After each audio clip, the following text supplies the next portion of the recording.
Asalaamu calaykum waraxmatullaahi wabarakaatu. Ku soo dhowaada qaybta shanaad ee podcast-keena. Maanta waxaan ku eegi doonaa xiriirka iyo bulshada ee jannada. Jannada waa meel lagu kulmayo dadka uu Allah subxaanahu wa tacaala ku raali yahay, oo ay ka mid yihiin nebiyada, shuhadada iyo kuwa camalka wanaagsan lahaa. Waxaa ku jiri doona kulamo iyo wada sheekaysi aan dhammaad lahayn oo ay ku kulmi doonaan dadkii nolosha adduunka iska jeclaaday. Waxaa la heli doonaa fursado lagu soo celin doono qoysaskii, saaxiibadii iyo dadka aad jeclayd. Dhammaantoodana waxay ku noolaan doonaan nabad iyo farxad.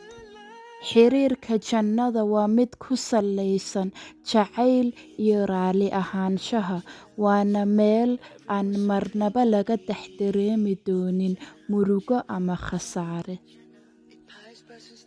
Waa bulshada ugu farxadda badan ee qof walba uu ku riyoonayo in uu ka mid noqdo.